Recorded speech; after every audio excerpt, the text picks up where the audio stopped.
पहले news express के 10 बड़ी खबरों पर एक नजर। गुज़िश्ता हफ्ते को भारी बर्फबारी और बर्फानी तूदे गिराने के पेश नजर श्रीनगर लेह शाहराह को इंतजामिया की तरफ से एहतियाती तौर पर आमदराफ्ती के लिए बंद कर दिया गया था, जिसके बाद द्रास और सोनमर्ग के मुख्तलिफ मकामात पर सैकड़ों मुसाफिर और सब्जी से लदी गाड़ियां दरमांदा हो गई थी। ताहम बॉर्डर रोड ऑर्गेनाइजेशन ने जोजिला के मुख्तलिफ मकामात पर बर्फानी तूदे को साफ करने के लिए मशीनरी और मजदूर को काम पर लगाकर शाहराह से गुज़िश्ता रोज बर्फ हटाने का काम मुकम्मल कर लिया और आज बीकन की तरफ से ग्रीन सिग्नल मिलने के बाद सोनमर्ग से दरमांदा गाड़ियों को करगिल की तरफ रवाना किया गया। एक हफ्ते तक बंद रहने के बाद आज श्रीनगर लेह शाहराह को यकतरफा ट्रैफिक के लिए बहाल कर दिया गया, जिसके बाद मुसाफिरों ने राहत की सांस ली। जम्मू कश्मीर अपनी पार्टी ने अनंतनाग, राजौरी और श्रीनगर हल्कों से आइंदा लोकसभा इंतखाबात में हिस्सा लेने के लिए अपने 2 उम्मीदवार खड़ा करने का फैसला किया है। पार्लिमानी उमर कमेटी के चेयरमैन दिलावर मीर ने श्रीनगर में एक प्रेस कॉन्फ्रेंस से खिताब करते हुए कहा कि पार्टी ने अनंतनाग, राजौरी से जफर इकबाल मनहास और श्रीनगर से मोहम्मद अशरफ मीर को लोकसभा के उम्मीदवारों के तौर पर खड़ा करने का फैसला किया है।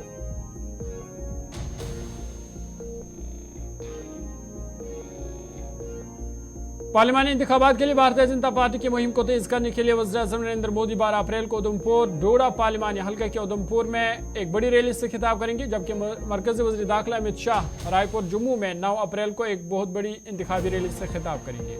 उत्तर प्रदेश के वज़ीर आला योगी आदित्यनाथ 10 अप्रैल को कुफा में एक और बड़ी रैली से खिताब करेंगे। साबिक मरकजी वज़ीर शाहनवाज हुसैन 13 अप्रैल को डोडा में एक रैली से खिताब करेंगे। उधमपुर डोडा सीट पर पहले मरहले में 19 अप्रैल को पोलिंग होगी, जबकि जम्मू रियासत सीट पर दूसरे मरहले में 26 अप्रैल को वोटिंग होगी।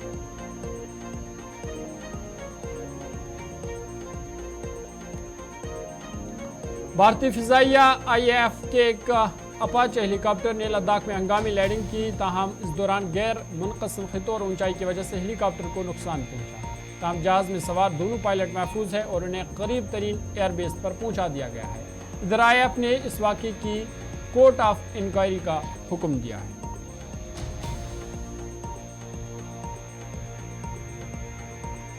मरीजों की देखभाल को बेहतर बनाने के लिए महकमा सेहत और तिबी तालीम ने जम्मू कश्मीर के तमाम सरकारी मेडिकल और डेंटल कॉलेजों में काम के दिन और अवकात बढ़ा दिए हैं। हुक्मनामे के मुताबिक गवर्नमेंट मेडिकल कॉलेज और DGCs में रिपोर्टिंग का नया वक्त सुबह 9 बजे होगा, जबकि छुट्टी का वक्त हफ्ते के अलावा तमाम दिनों में शाम 5 बजे होगा। हुक्मनामे में मजीद कहा गया है कि मरीजों की देखभाल को बेहतर बनाने के लिए तमाम सरकारी मेडिकल और डेंटल कॉलेजों में हफ्ते के अलावा तमाम दिनों में हफ्ते के दिनों में सुबह 9 बजे रिपोर्टिंग और शाम 5 बजे दोपहर 1:30 बजे से 2 बजे तक लंच ब्रेक के साथ रिलीफिंग टाइम दिया जाएगा। हुक्मनामे में कहा गया है कि हफ्ते को रिपोर्टिंग का वक्त सुबह 9 बजे होगा और छुट्टी का वक्त दोपहर 1:30 पर होगा।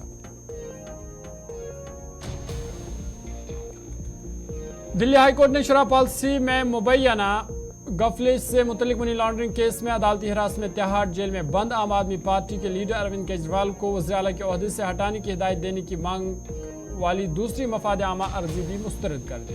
कायम मुकाम चीफ जस्टिस मनमोहन सिंह और जस्टिस मनमीत प्रीतम सिंह अरोड़ा की डिवीजन बेंच ने हिंदू सेना के सदर विष्णु गुप्ता की अर्जी पर गौर करने से ये कहते हुए इनकार कर दिया कि लेफ्टिनेंट गवर्नर या सदर के दायरा इख्तियार में आता है। तमाम अदालत ने तबसरा किया कि ये वज़ीर आला पर मुनहसर है कि वो अपने ओहदे पर बरकरार रहेंगे या नहीं। कांग्रेस की साबिक सदर सोनिया गांधी और रेलवे के वजीर अश्विनी वैष्णव समेत 14 अरकान पार्लियामेंट ने आज राज्यसभा के रुकन के तौर पर हल्फ लिया है। सोनिया गांधी राजस्थान से मुंतखब होकर ऐवान बाला में पहुंची है, जबकि अश्विनी वैष्णव उड़ीसा से राज्यसभा के रुकन मुंतखब हुई। राज्यसभा के चेयरमैन जगदीप धनखड़ ने तमाम अरकान पार्लियामेंट को पार्लियामेंट की नई इमारत में हल्फ दिलाया।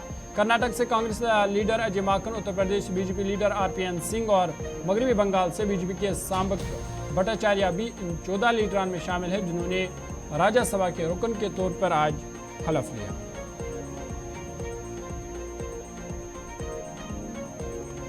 दिल्ली के वज़ीर आला अरविंद केजरीवाल के अहलिया सुनीता केजरीवाल ने कहा कि आपके केजरीवाल ने जेल से तमाम अरकान असेंबली को पैगाम भेजा है। मैं जेल में हूँ, इस वजह से किसी भी दिल्ली वाले को किसी भी किस्म की परेशानी नहीं होनी चाहिए। हर रुकन असेंबली अपने इलाका दौरा करे और लोगों के उनके मसाइल पूछे कि किसी तरह की कोई दिक्कत तो नहीं हो रही, जिसका जो भी मसला है उसे हल करे। मैं सिर्फ सरकारी महकमों के मसाइल हल करने की बात नहीं कर रहा हूँ, हमें लोगों के दीगर मसाइल के हल भी कोशिश करनी चाहिए। दिल्ली के 2 करोड़ लोग, अरविंद केजरीवाल के मुताबिक उनका कहना था कि दिल्ली के 2 करोड़ लोग मेरा खानदान है, मेरी वजह से कोई भी दुखी नहीं होना चाहिए।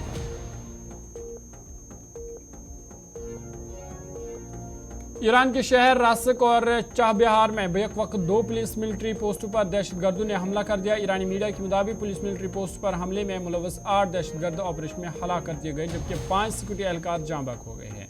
ईरान के नायब वज़ीर दाखिला बराए सिक्योरिटी पुलिस ने कहा कि चाबहार और रासिक में बेक वक्त हुए जैश अदल के हमले को मुकम्मल नाकाम बना दिया गया है। उन्होंने यह भी कहा कि हमले में मुलव्वस तमाम दहशतगर्द ऑपरेशन में मारे गए हैं। 17 जनवरी 2024 को ईरान ने पाकिस्तान की फिजाई हदूद में हमला किया था, जिसके नतीजे में 2 मासूम बच्चे जाँ बहक और 3 बच्चियां जख्मी हो गई थी। गजा में इसराइली हमले लगातार जारी है और गुज़िश्ता 24 घंटों में इसराइली हमलों में मजीद 59 फलस्तीनी जाँ बहक और 83 जख्मी हो गए हैं। गजा वज़ारत सेहत के मुताबिक गुज़िश्ता साल 7 अक्टूबर से अब तक इसराइली हमलों में जाँ बहक फलस्तीन हो गई है, जबकि 75,577 फलस्तीनी जख्मी हो चुके हैं।